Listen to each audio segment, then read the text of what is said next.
So today I'm off on a very, very cold wild camp, heading up to the Kinder Plateau. I'm currently at Edale train station at the moment. I've just got off the train from Manchester. So the plan today is to go from Edale up via Ringing Roger onto the Plateau and hopefully do a wild camp up there. Train going past. It's going to be a very, very cold wild camp this. It may end up actually being the coldest one I've ever done.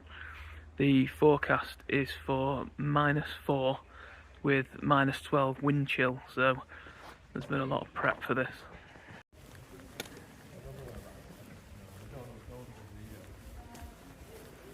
So yeah, just coming out the top of Edale now.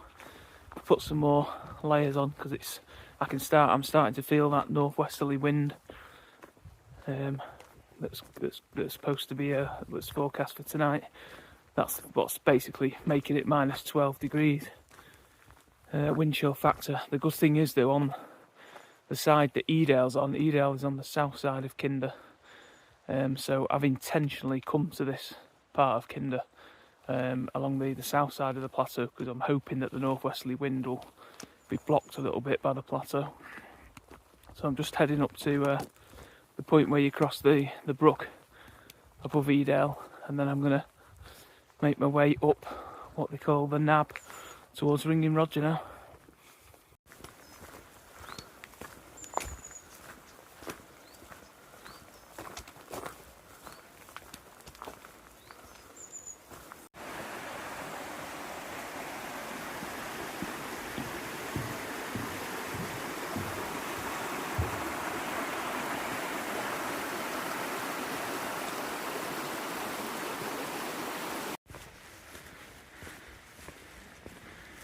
So the plan here is to head up there towards that little plantation. We'll go around the top of that and then we end up on the top of there, which is known as the Nab, and then up behind there is Ringing Roger. So at this point, instead of carrying on into Grimesbrook Clough, I'm going to turn right here up this path, up where that person there is walking. Head round that plantation and up onto the Nab.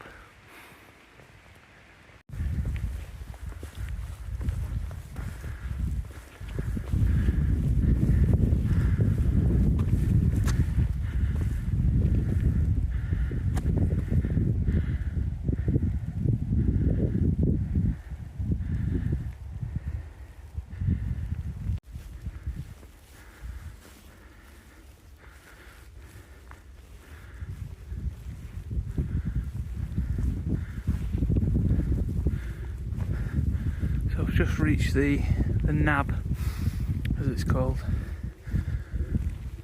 I have to admit, if I'm ever up this way camping and the weather does turn bad or it's far too windy on the plateau, I do think that this spot would be ideal if you had to kind of bail from the plateau and come down here. There's a lovely bit of grass here. I wouldn't recommend it because that there is the main path. You can see there's a hiker there at the moment, and because of how busy it is, I wouldn't recommend camping here at all, even though it's almost perfect location wise.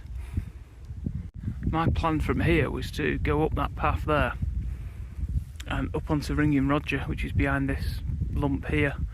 If it wasn't for that lump there, you'd be able to see it. It's a pretty stunning spot as well, Ringing Roger. It's just a gritstone outcrop, but it's kind of like almost like a dragon's back. That's the plateau up there. There is a path goes up this valley. I can't remember what it's called now, this valley. Oller something or other, something to do with Otter or Oller or something like that. What I'm thinking I might do though is there's a path over there, because my eventual spot is actually those rocks up there on the edge of the plateau. That up there is one of my favourite spots on Kinder. It's a very quiet spot. And it is just off the path as well, because the perimeter path doesn't quite go there. It cuts out that rocky corner there. What I might do is there's a path goes along here that goes down into that valley, and you can see there's a sort of 30 degree angle path there, goes up to the ridge and then goes up all the way onto there. So I might give that a go. but I might also do Ringing Roger. I'm not quite decided yet. So in the end I decided to carry on up towards Ringing Roger, mainly because I didn't want to miss out on this. The view down Grimesbrook Clough, across to Grimesland Knoll. I mean, that is just awesome, isn't it?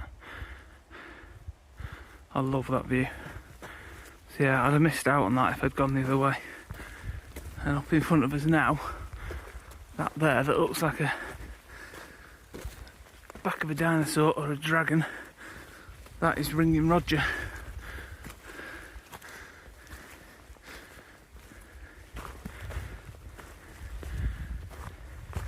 And in a minute, on the right hand side there's a path goes off that goes down the right hand side of it over there. There's also a path goes round the front of it, like the nose of it, and goes into Golden Clough, which is the way I normally go if I've got a heavy pack on. Or the best way, if you've got a day pack and you're not carrying all this gear, is to just go straight up onto it and walk along it, because it's brilliant up there. Just like a really rocky ridge walk along the top. So in a minute I'm going to have to decide whether to go to the left of it or to the right of it. If I go to the right of it, I'll end up camping somewhere on that side of the plateau.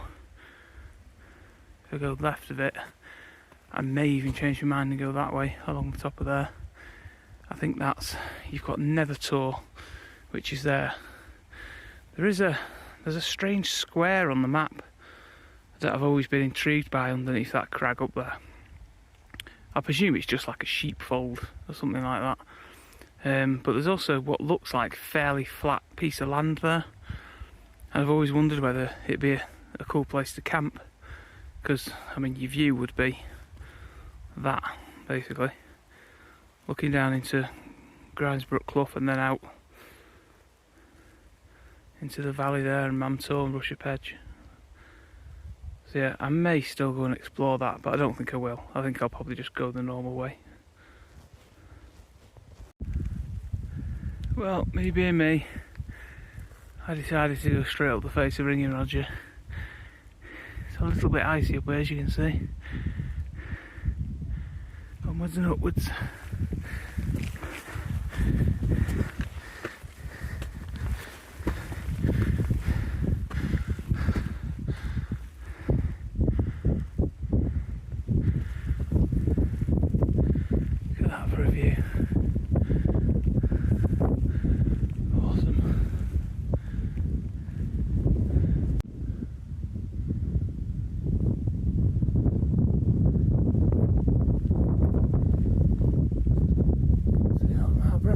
Up there, I forgot how brilliant that is though.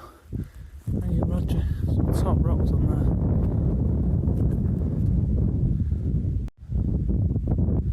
Tell you what, I'm slightly tempted by this spot here. I don't know if my tent could fit there. Carry on a bit further though. It's sticking up there right in the middle of the screen now, that's the bit that I'd plan to go to. It's quite windy on top of Ringing Roger because that northwest wind is coming from over there and there's not that much protection. It's probably a lot more than it would be if I was on the other side of the Kinder, but it's still blowing a bit. So I'm going to carry on. The temperature difference on this side of the plateau is incredible. There's no wind here at all, because basically that's the plateau there, which is creating a barrier from the northwest wind, and the temperature difference is just crazy. It must be about 3 or 4 degrees warmer on this part of the path than it was up there on Ringing Roger. Huge difference, and I can't feel the wind at all. This is the point where the main path goes off that way. That's the main perimeter path around the Kinder Plateau, and then there's this bit comes off over here. There's also another path just down there, but when you come this way you get over to the top of these rocks over here, which is where I'm hoping to stay, although it's gone a bit windy again because this piece juts out a bit to the right here. That's where the wind's coming from. I've no longer got the protection that he had when I was in that that sort of bowl there, that's where I was walking through before, saying that it was hardly any wind at all. You had the bank of the Plateau behind. You could do with a drone when you're up here trying to find somewhere to camp, because I bet there's loads of lovely little spots just off the path. You always see people on YouTube camping in those little spots, but you have to know them. So I'm going to head out to this rock anyway, where I've been before, and see what it's like. My other choice, although it's getting a bit dark now, so I'm a bit worried about how long it would take me to get round there, is round at Crookstone Knoll if I keep going this way. There's an old quarry around there that I've walked up past a few times and thought it'd be a cracking spot to have a camp up there. So I might head that way, but it is getting a bit dark now. You can see the sun going down over there. I may need to just make a decision in a minute and actually stop somewhere down here. The other thing I could do is drop off the edge of the plateau here. If you see down there, there is a load of moorland down there, which is open access land. Just down there. And I could drop below here to get some really good wind protection, and I might well do that. But I kind of did want to be up here really. I think that over there in the corner there is my usual spot. I did want to stay up on the plateau though, just because in the morning, if there's a cloud inversion, you're more likely to be looking over it from this angle. Some people walking down there, back down towards Edale. So yeah, I'll have a quick scour around now and see, make a decision. If anyone else find this, whenever they're wild camping, it takes them about an hour to decide where to actually camp, and whilst they're spending that hour and wasting that hour, anxiety kicks in because you realise how dark it's getting and how cold it's getting. I hope everyone else goes through this. Be interested in the comments to see if people do. Oh, so I've made it all the way to the other end of the plateau. You can just see Ladybar Reservoir over there, Win Hill, Loose Hill, and that down there, that flat grassy area down there, that's the quarry, which is completely sheltered, as you can see, by the plateau and this massive rock face. It's perfect for tonight, absolutely perfect, because I'll get a view over there if there's a nice sunrise. But it's nice and flat, it's proper sheltered, and there's no one else here. My biggest fear was coming all the way down here, because I didn't plan to come this far. I've come like an extra 2.5 kilometres. Biggest fear was coming here and finding someone else here, which there's not, so I'm well chuffed with that. Well, let's go and get set up. How perfect is this? It's like a proper campsite. Absolutely brilliant, and look at those views. Awesome. That is a pretty dead sheep.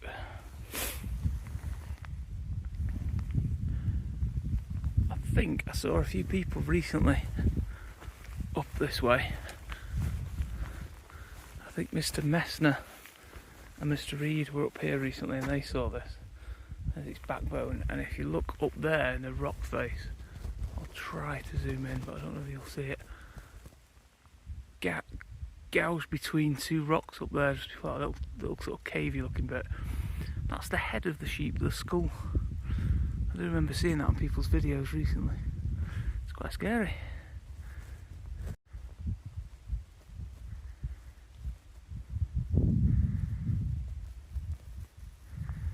It's not a bad spot, that, is it? Look at that for a view.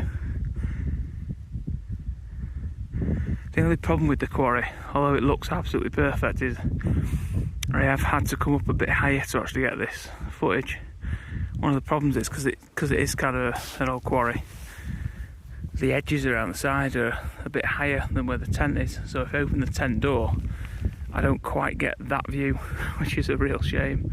There is a spot over there where I could have put the tent on the edge actually, but as I was stood there I could feel the wind, yet when I'm back here in the actual quarry and I've got all of this here behind me for protection, it's a lot more sheltered. There's that sheep's head, look, looking over the quarry. That's not freaky at all, is it? But yeah, What a stunning place. There's the moon.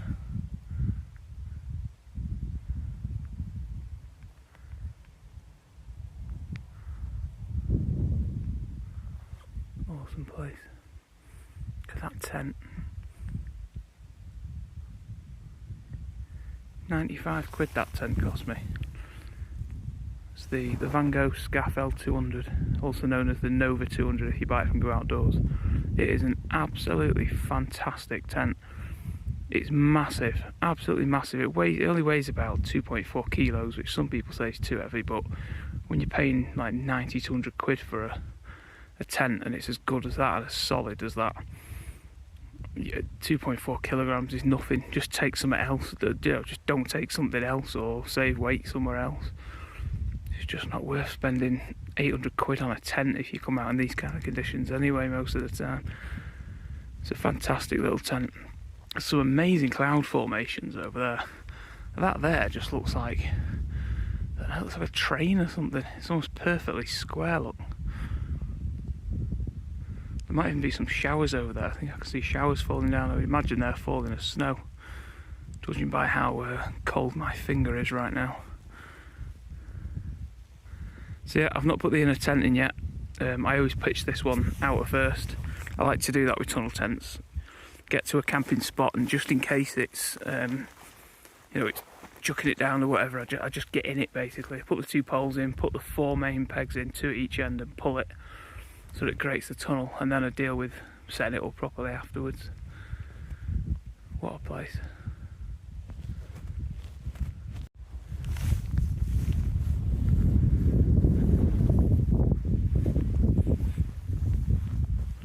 So I've not put all the stuff in yet.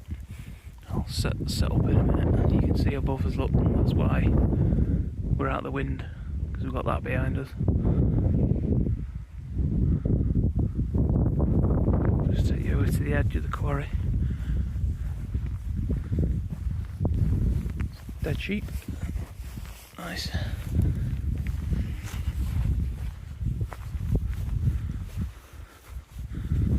Yeah, this is what I was saying about, there's a bit of a sort of lip around the outside of the quarry. You can see a few head torches over there on Win Hill. I think they're going up actually, because I'm sure I saw them lower down before. Some lights down there.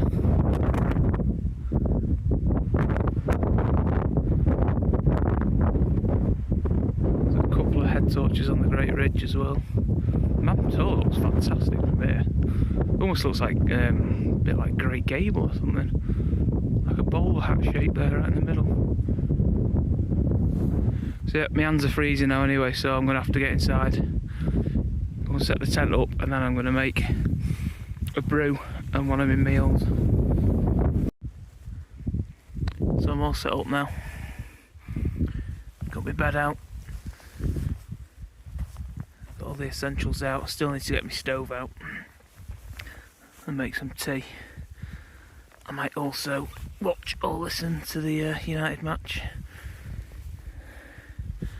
So yeah, so that's the bed for the night. Apologies for the filming setup. I don't really do wild camping videos normally. I don't do them that often enough, pardon me, to be able to get GoPros and all the rest of it, so I only do this on my phone basically, so that's the best you're going to get is my head torch and my phone. But it gives you an idea of what my setup is. That's a Thermarest Z-Lite with a X-Bed airbed Thermarest pillow. I love that Thermarest pillow. I can't be bothered with blow up pillows at all, they're awful. And that's my trusty Marmot hydrogen sleeping bag, which I've had for probably about 14 years now, that bag. It's been absolutely brilliant. I've had it out all summer or winter. It's just a brilliant bag. I tend to use it like a quilt in the summer, because obviously it's too hot for the summer really, but it's a fantastic product, and I'm amazed whenever I see forums of people asking about sleeping bags. I'm amazed that never gets recommended. Everyone's always obsessed with all the rab stuff, but I love that Marmot sleeping bag. I think it's brilliant. Right, I'm going to leave you now anyway. I'll probably see you in the morning. I might do some video later maybe when I'm cooking, but I doubt it. I'm probably going to make a meal, have a brew, and then read my Kindle. I'm reading the Alistair Humphreys book at the moment, his new one, called Local, which is it's quite good because it's basically about, you know, when you can't really go and explore places. I mean, he goes all over the world, but you know, he hasn't, because of family commitments and stuff like that, he decided to pick up the OS map of his area and do every single kilometre square on his OS map, and you know, think differently about exploring locally, which I do anyway a lot. But yeah, it's quite an interesting book because we've got a baby on the way in a few months' time, so I won't be doing this anywhere near as much. But I'll be wanting to obviously do things more locally and nearer to home more often. So yeah, it's a really good book, recommend it. So I'll be reading that later. Hopefully it won't be too cold tonight. I think that's the biggest fear tonight. I'm going to have to keep my eye on the water as well. I may need to put some water in the... I mean, I normally use that as a pee bottle, but I might not do tonight. I have got a little hot water bottle with me as well, actually, a little tiny old water bottle. So I'm going to boil some water and put the hot water bottle in my bag as well. And I've got some of those hot hands, hand warmers as well, in case my extremities get really bad. But I reckon I'll be alright. I've also got an emergency bivvy bag in there as well, so I can put that around my sleeping bag if it does get stupidly cold. But it's pretty sheltered here, and I think it's actually a little bit warmer, I think, than what they've said it was going to be. I don't know if that's because I'm out of the wind, so I'm not getting the wind chill factor, but yeah, I'll see you in a bit. I was there just now saying it's not that cold, but I can already see frost forming on the tent. I see it sparkling.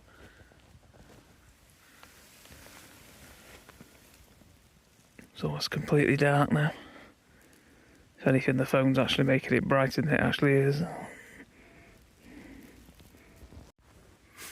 I don't really have the ability to film whilst I'm cooking and making a brew and that, so just a quick look at my my cook set.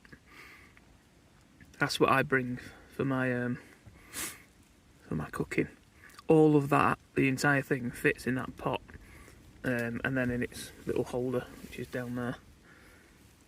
It's absolutely brilliant. I basically 100 gram gas canister, a cloth to wipe everything up with, which, to be honest, you can actually use that pot cover as well for that. The Soto Amicus stove, which fits inside the Wildo foldy cup. That's about 200 millilitres. A fire steel to start the stove with. You can get an Amicus stove that's got the stealth lighter, and to be honest, if I could have afforded it at the time, I probably should have done, because I do like having that lighter. The thing is, I still take the fire steel anyway, just in case that lighter doesn't actually work. So in some ways, you might as well not bother with the lighter. It's just handy though when you sort of get it out and having to look for the fire steel. And then the other thing on the left there is the jet boil gas canister stand.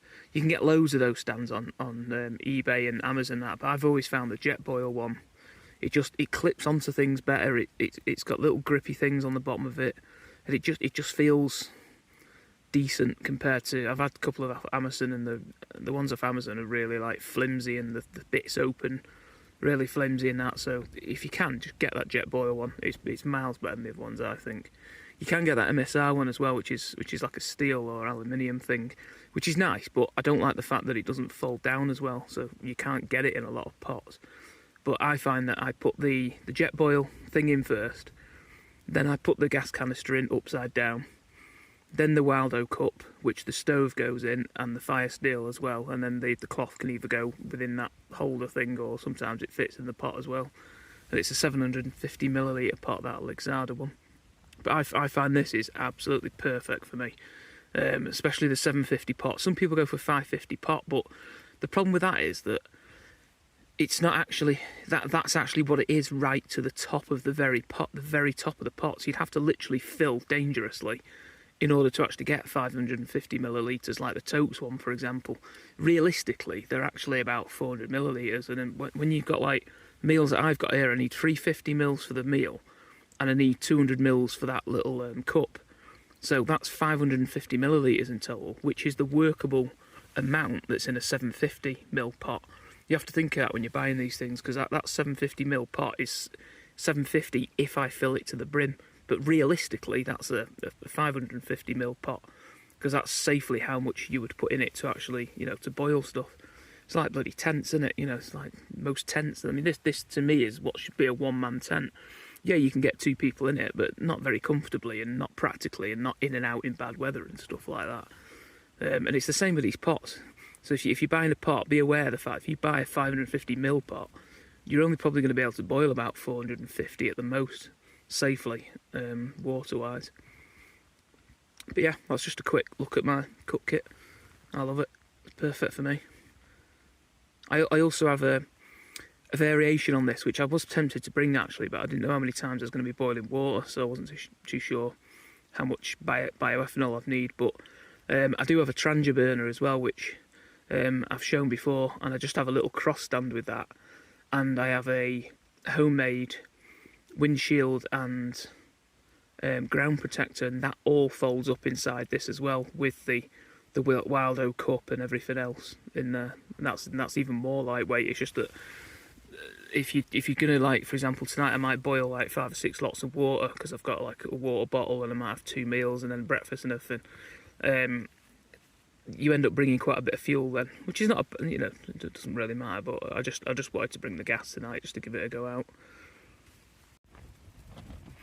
So first up on the menu tonight, I'm gonna have one of these pasta carbonaras by Adventure Foods, and one of those Nescafe 3-in-1s as well. I do prefer the Kenko 3-in-1s, but I couldn't get them this time, unfortunately.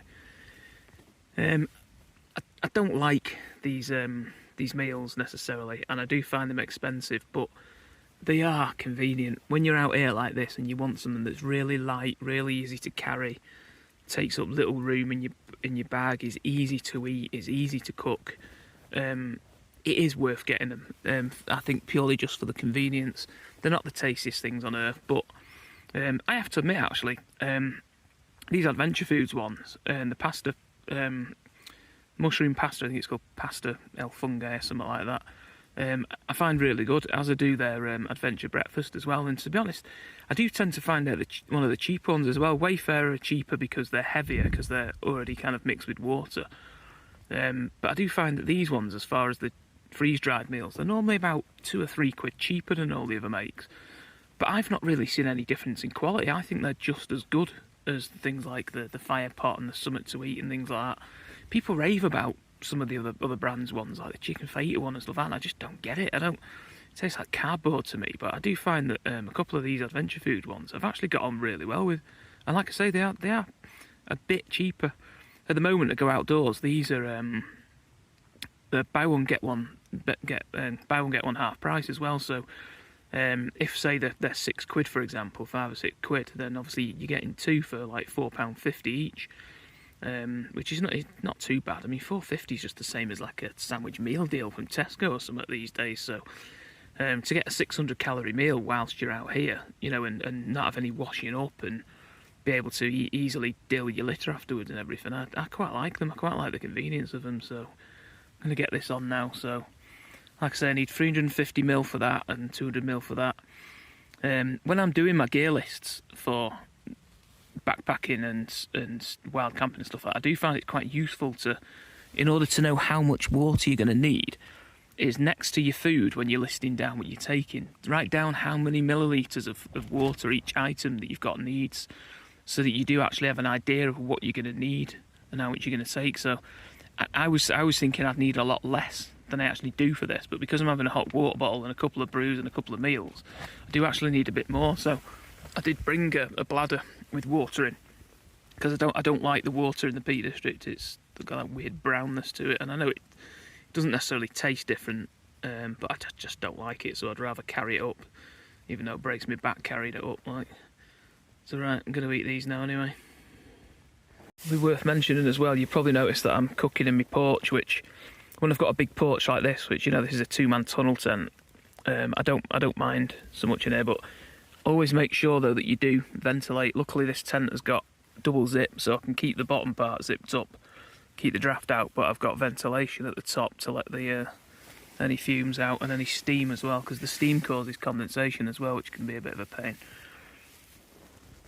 Another boring tip: these Baker foil bags big bags that you can see they can fit quite a bit of food packaging. And if there's a Mars bar in there, there's a couple of Nescafes and stuff, and a couple of those adventure foods.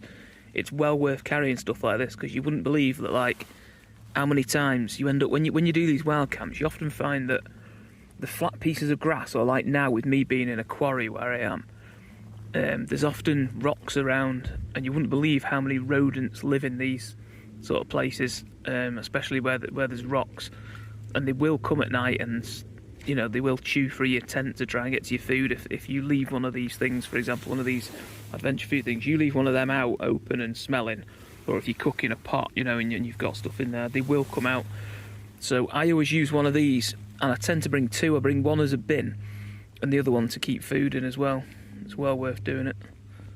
Plus the fact that they're see-through helps as well. I'm a big fan of using Ziploc bags. I do the same thing for my electronics and for my first aid as well.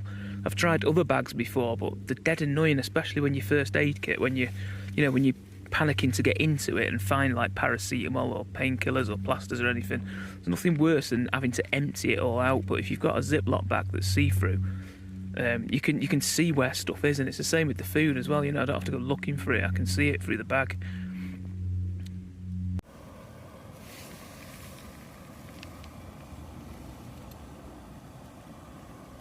Oh, it's getting there. Nearly done.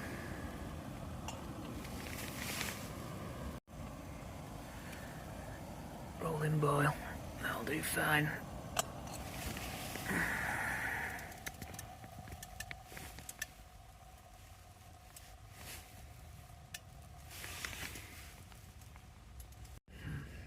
So I've got to wait 8 minutes now for that to warm up, and all the water to soak into the pasta. But my brew's ready. I recently switched to these little foldy cup things. I bought one off Amazon, which I was suspicious of when it came, because it didn't have the Wildo cup branding on the bottom, and it was absolutely disgusting. It just tasted like chemicals. But when I was in Go Outdoors a couple of months ago, I grabbed one of these. They're literally like £2 or £2.50, and they're absolutely brilliant. And I tell you one thing I love about this thing over my Sea to Summit one, which I've loved that one for years, my Sea to Summit one, but I love the fact that this one, it just won't fall over because it's flat at the bottom. I feel really secure in the tent with it.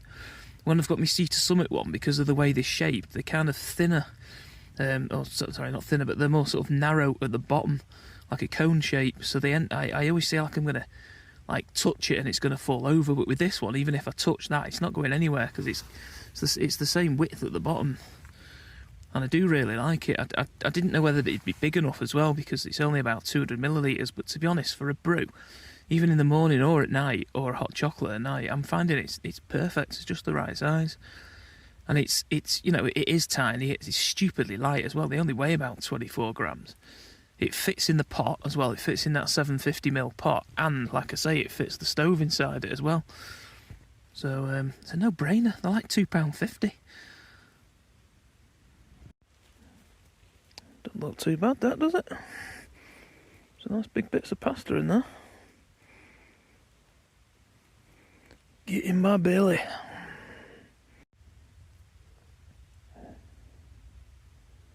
One thing people forget when it comes to a winter camp is that you are in the darkness and the cold for 14 hours. So you either have to be a little bit strategic, which what I tend to do is sometimes I'll have a bit of a kip and then I'll wake up midnight and have a brew and a chocolate bar or something like that, and just spend an hour awake, and then I'll go back to bed again. So I kind of just had two lots of long sleep kind of thing, or I'll sit here for a few hours reading a book, and quite often that'll make me go to sleep. So I mean, some people watch movies, some people watch Netflix. I did think about watching the United match, but I've not got good enough reception, unfortunately, to do it. But yeah, I'm just going to sit here and read my Kindle for a bit, and then go off to sleep. This is a new addition to the outdoor kit. Little hot water bottle. Just got the stove on again. I'm just going to put some water in this thing. The only part of me that's actually cold is my feet. which is often the case when I go wild camping, although I've got 2 smart wool socks on, one sort of mid-crew, mid-thickness, and the other one a proper winter thick merino wool sock on. So I've got like an inch worth of merino on my feet and they're still a bit chilly. I always get this, but I think it's because they're down the far end of the tent. Up at this end I've obviously got 2 layers of trousers on, base layer, fleece, and a winter down jacket, as well as, you know, the down hood of the sleeping bag and everything. But yeah, I've just given it a go sleeping to see if I'm warm enough, and I am, apart from my feet, mainly my toes as well.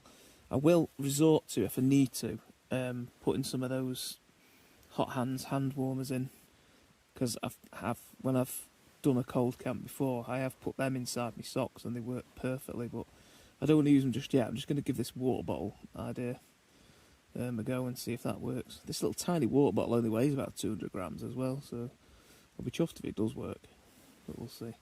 The other thing to do is an Nalgene bottle, but I've always been a little bit paranoid of putting boiling, not boiling water, but just under boiling water in drinks bottles inside my down sleeping bag.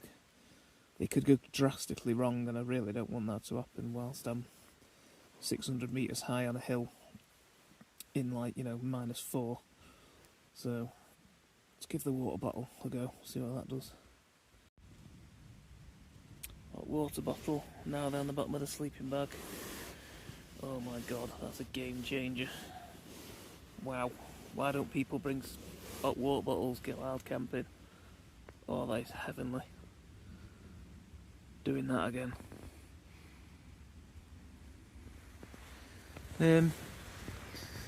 Talking about tips as well, another tip which I think it was Andy Beavers that did this tip.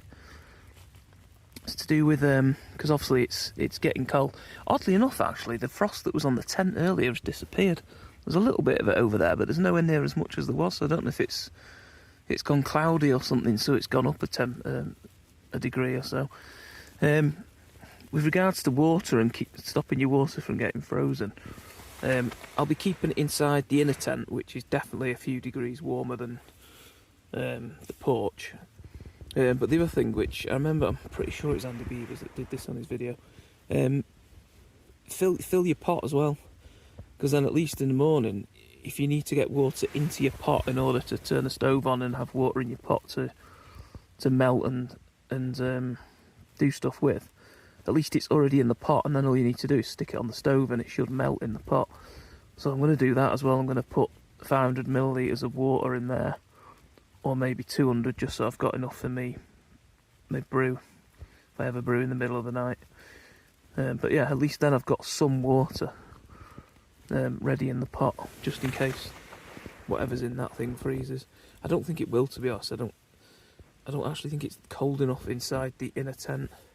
I mean, as you can see, my breath.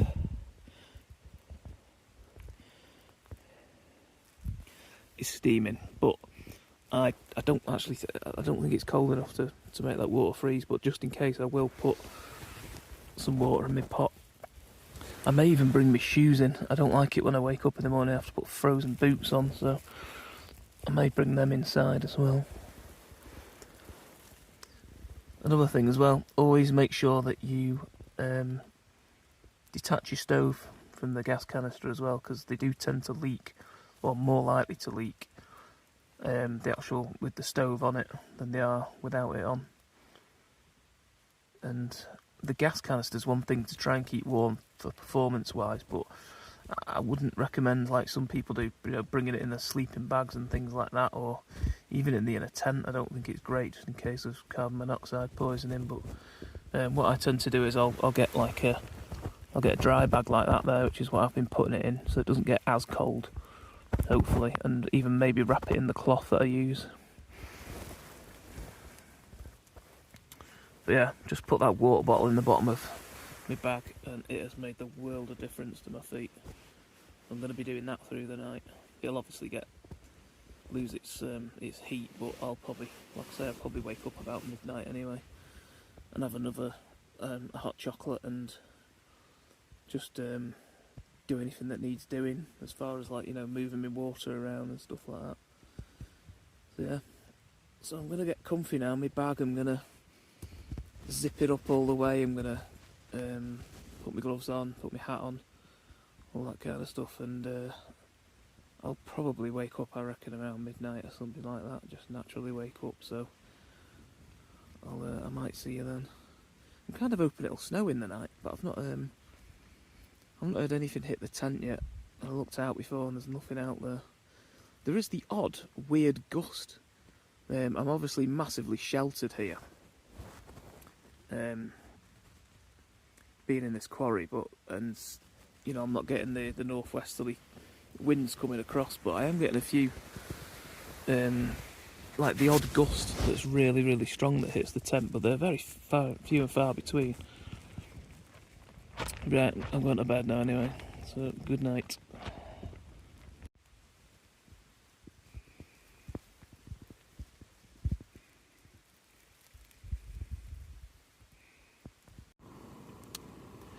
As predicted, I did wake up at midnight. Tent is very, very sparkly now. It's covered in frost. I did realise before, I just woke up just now and realised I left the bloody door open before, so this top bit's been open. Just popping it out. Yeah, it's looking nice and sparkly in here. I'm just going to have a Mars bar, a hot chocolate, and fill this hot water bottle again. And then I'll try and get back to sleep again. It's about midnight now, so got another 7 hours of darkness and freezing cold to go. That's my breath going in front of the screen, by the way. Yeah, I've been pretty warm, to be honest. My feet have been miles better with this little hot water bottle at the end of the sleeping bag. Left arm's cold for some reason, I've no idea why. Might just be because it's kind of in the middle of the tent, because I've gone off to one side and I've stuffed stuff down the other side. But yeah, I'm going to enjoy this hot chocolate and then go back to sleep. Gas is still going. It did struggle a little bit just now. I had to restart it at one point, but it's still going. The water that I'd put in this pot was iced slightly, but the water that's in with me in the inner tent in the bladder is perfectly okay at the moment still. Whenever I wake, I do hit that as well, just to make sure it's not freezing up. So I'm going to have the hot chocolate and then go back to sleep.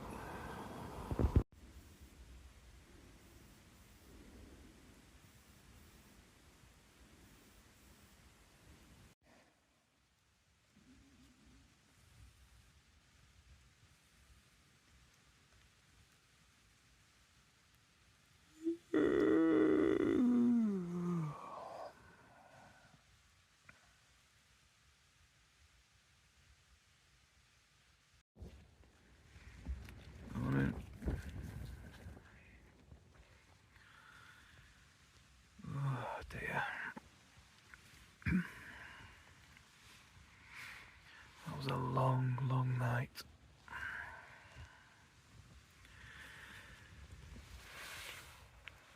Gonna get up now, do a couple of things, warm up the gas canister, check the water's not frozen, get breakfast on, get a brew on,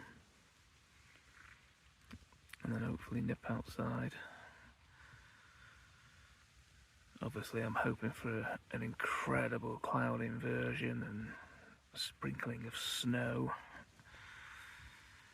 It'll probably just be clagged in. Should be clear, hopefully. Should be clear. But at the moment it's -5 degrees out there. And right now I can't imagine getting out there, out of this warm sleeping bag. But gotta do it. So let's get this brekkie and brew on first, that'll help. Looks like the water had started to freeze, but I could still get it out the bladder, so that's fine. I kept that actually inside my rucksack last night, inside the inner tent, which has definitely helped it. I've just poured water into my pot and it's kind of like an ice cream maker. It's pretty much turned the water into ice. I'll tell you what, I've been impressed by this little beauty. Every time it's started up first time and gone strong. So that's the jet boil gas canister and the Soto Amicus stove. It's been brilliant. Got the stove on now and I've just opened the door for some ventilation. Look at that for a view. Oh yes, it's going to be a good day. So for breakfast I've got another one of those Nescafe 3-in-1s and the Adventure Food Expedition breakfast.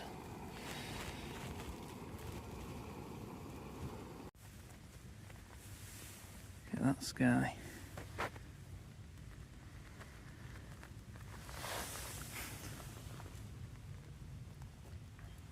Waiting for my breakfast to cook. I got my brew on over there, so I'm gonna get outside now and go and have a look at the world. Well, what a morning. I really hope this comes out on camera because I have a feeling it's not gonna. Well, when I get round to the tent it might go a bit out of focus, but this is what's meant by marmalade skies.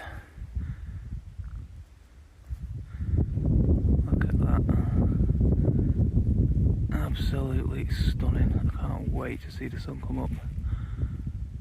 And there's my frozen tent down there. You can see how the phone camera tries to make everything brighter. The valley down there is pretty much pitch black from up here, but somehow the phone changes the light. That's a bit more realistic, that shot there. That's pretty much what I can see. Absolutely stunning. This is why we do it. It's so worth it for this.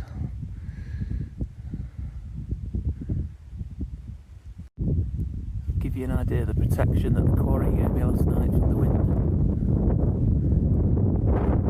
Your fingers are about to drop off any minute now. I've got little gloves on. There's Mantor over there.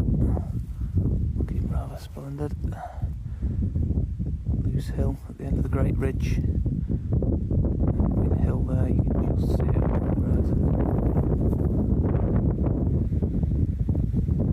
Amazing. A furry friend has come to see me up there. He's got a lovely merino woolly jacket on. So I've had my breakfast, I've had my brew. Started packing up. Most things are packed up now. My cook kit's packed up, my sleeping gear's packed up. I'm a bit like this in the morning. I'm a little bit obsessed with getting everything packed away and ready to go. Doesn't really matter on a day like this, to be honest, because it's gorgeous anyway and no one's going to be around for ages, so I don't know why I'm panicking, to be honest. You can see the frost on the tent, look.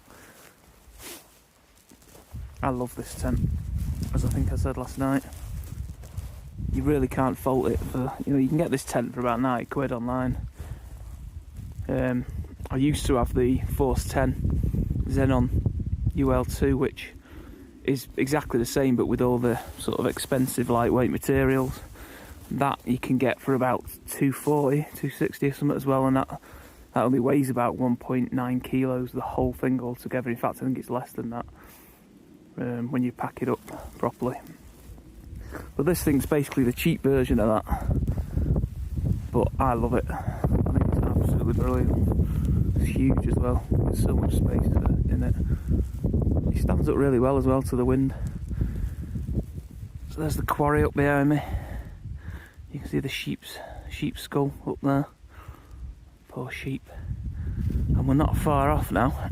I think sunrise is about 6:12 or something like that. You can just about see where it's going to come up. It looks like it's going to come up directly behind Win Hill over there. So I'm stood in the quarry at the moment. If I make my way over past the frozen dead sheep to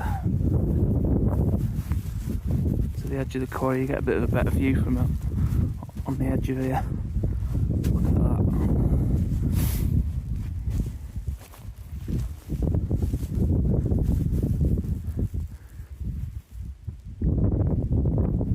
You can just about see Ladybar Reservoir sort of bang in the centre of the screen now. You can just see some water there.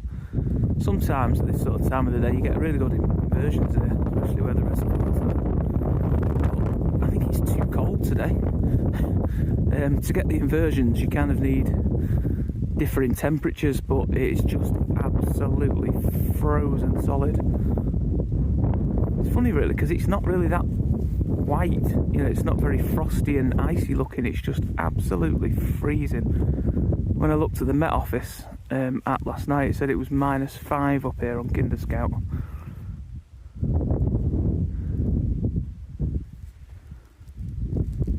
So yeah, the sun should be coming up any minute over there. I'll bring it back when it is.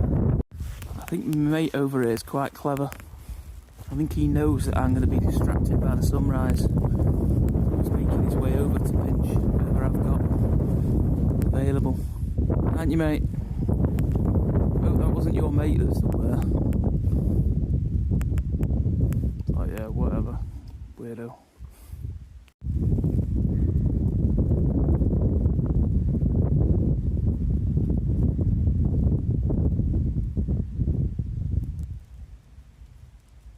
Here it comes.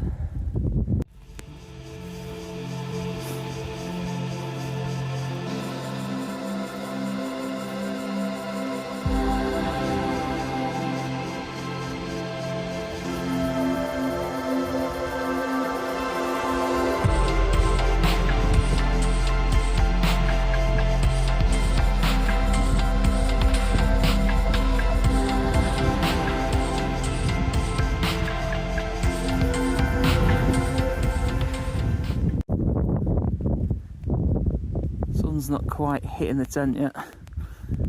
So I was talking about yesterday, it's in a little bit of a bowl. So there is a slight hill around the quarry. It'll get up there soon though. I can see it moving, the sun. So it should open slightly.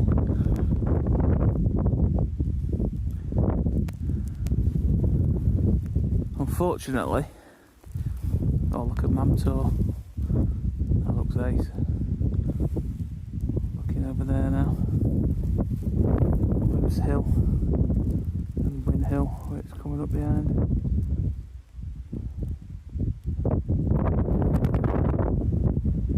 Yeah, unfortunately, I didn't put my portable charger, my anchor charger, power bank inside with me last night. So it has completely drained itself. It's not even got one little bit of charge in it at all. When I brought that out yesterday, that was fully charged, 10,000 milliamps. So I'm a bit disappointed with that. I should really have brought it in the sleeping bag with me with my phone, but didn't think to do it last night. To be honest, I didn't think it would. I thought it would drain a bit, but I didn't think the whole thing would drain, which is a shame because I'm only on about 18% now. So there won't be quite as much footage from now on the way back down. Phone just had a bit of a hissy fit then. I must have been holding it too long in the direct cold wind, so it went off. It actually jumped from about 28% on the battery to 4%. So this video could end quite abruptly at any point, unfortunately, because the phone is pretty much gone. As you can see, I'm packed up now, just about to zip up the tent and put it inside all the stuff sacks and that, and then after that I'm pretty much ready to go. Then I'm going to take the down jacket off, put my waterproof jacket on and the fleece. I prefer to walk in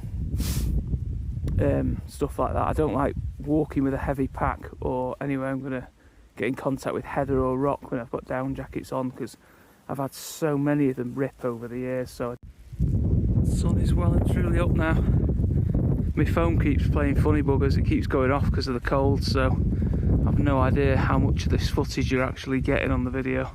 The sun has just about hit the top of the tent now, so I'm going to try and wipe some of this frost off now. You can see how frosty it actually is and how icy the tent is. It's just to just so that it doesn't all soak through inside my rucksack really. I mean obviously it'll go dry back.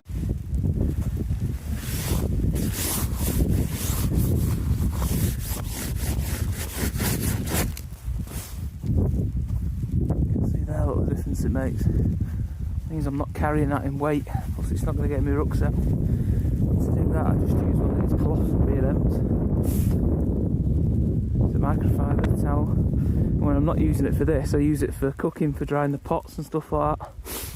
And I use it to get rid of any condensation on the outside of the sleeping bag, in the tent. Really useful piece of kit, and it's like, you're talking 50p or something for one of these. It's well worth carrying one and it weighs nothing.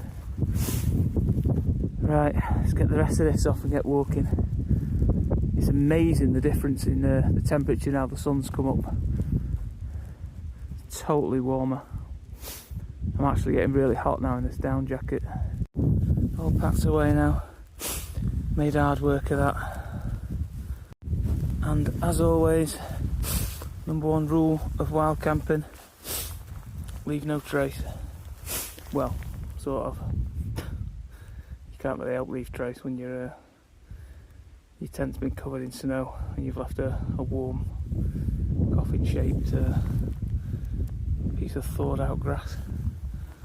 So we'll say goodbye to Mr. Sheep who looked over us last night.